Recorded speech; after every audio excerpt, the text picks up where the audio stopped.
Hello दोस्तों, मैं आशीष आर्या स्वागत करता हूं आपका आज की क्लास में। और आज मैं आपके लिए लेकर आया हूं कान्हा किसली राष्ट्रीय उद्यान की वीडियो, जिसमें हम बात करेंगे कान्हा किसली राष्ट्रीय उद्यान के बारे में।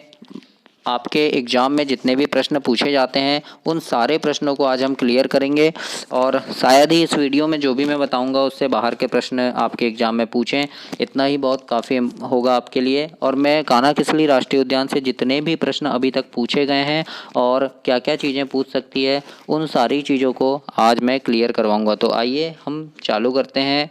कान्हा किसली राष्ट्रीय उद्यान के बारे में पढ़ते हैं कि कान्हा किसली राष्ट्रीय उद्यान कहाँ पे है और कौन कौन से जानवर यहाँ पे पाए जाते हैं और किस किस चीज़ों के लिए ये महत्वपूर्ण है।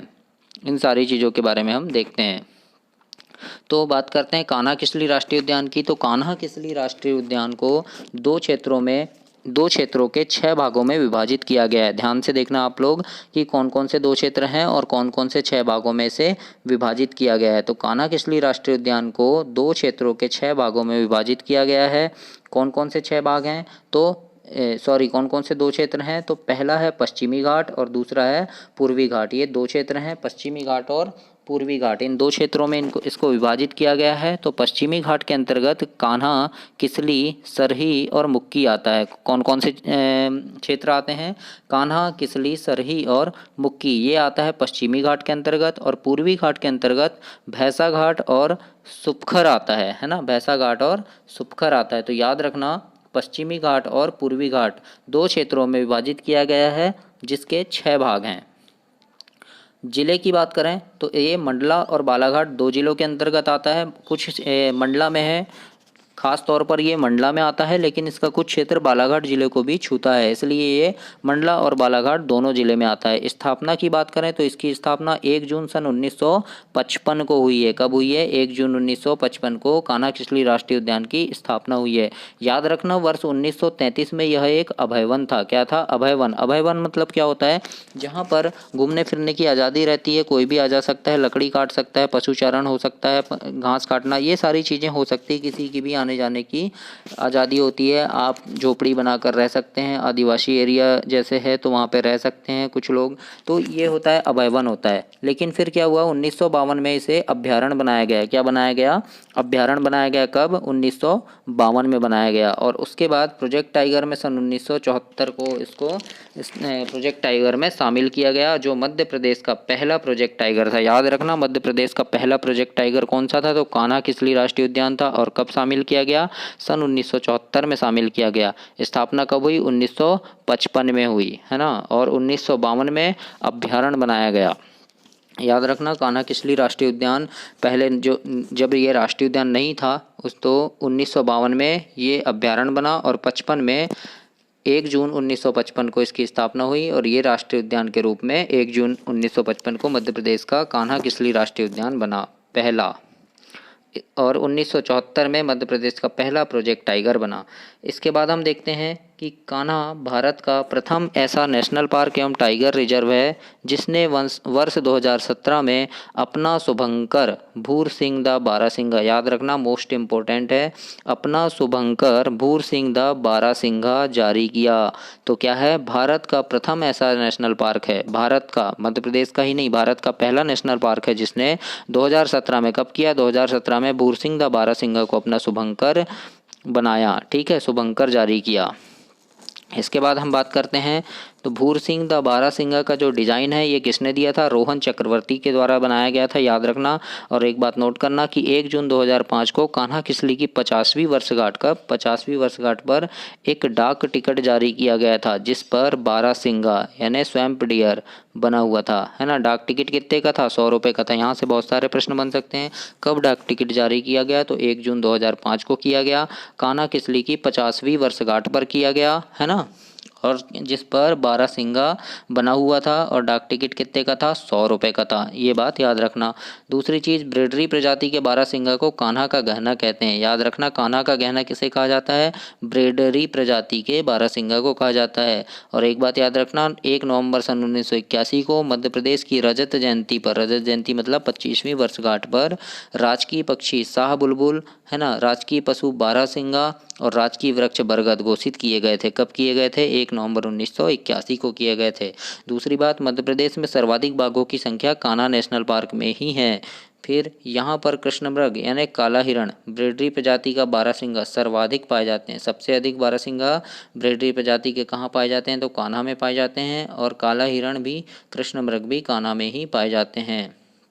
दूसरी बात याद रखना, जेम्स फॉर्थेस की एक पुस्तक है, पुस्तक का नाम है सेंट्रल इंडिया हाईलैंड्स। 1860 में कान्हा किसली के अंतर्गत वर्ष 1963 से 65 में प्रसिद्ध वन्यजीव विशेषकर जॉर्ज स्कॉलर द्वारा किए गए वन्यजीव संरक्षण के कार्यों का विस्तृत वर्णन मिलता है। मतलब ये यहाँ पे ये कह रहे हैं कि जेम्स फॉर्थेस की एक पुस्तक है सेंट्रल इंडिया हाईलैंड्स, ये 1960 में जो पुस्तक लिखी थी इन्होंने, तो इसमें कान्हा किसली के अंतर्गत 1963 से 65 में जो प्रसिद्ध वन्यजीव विशेषज्ञ थे जॉर्ज स्कॉलर, इनके द्वारा किए गए जो वन्यजीव संरक्षण के कार्य हैं, यानी वन्यजीव संरक्षण के अंतर्गत जो भी इन्होंने सराहनीय कार्य किए हैं, उन सारी चीज़ों के बारे में जेम्स फॉर्थेस ने अपनी पुस्तक में लिखा है, और पुस्तक का नाम है सेंट्रल इंडिया हाईलैंड्स, जो 1960 में लिखी गई है। ये बात याद रखना, कभी एग्जाम में पूछ सकता है।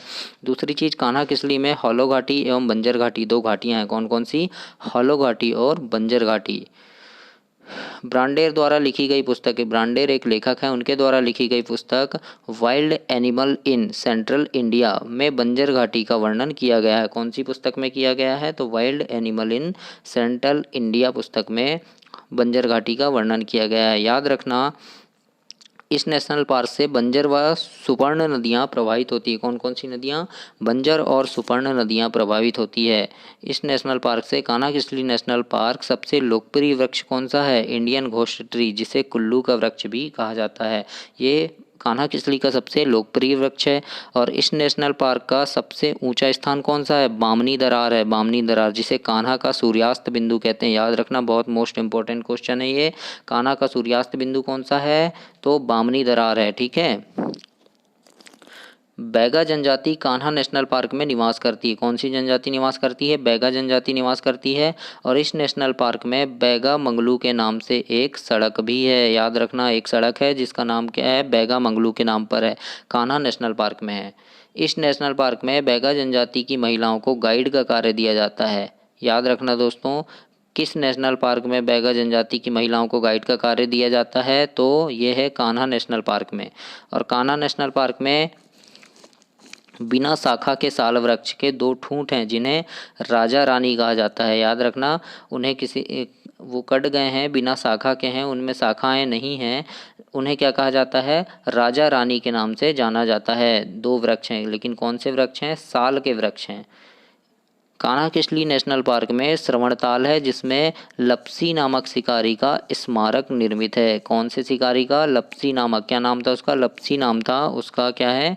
स्मारक निर्मित है। कहाँ पर? श्रवणताल, कान्हा किसली में।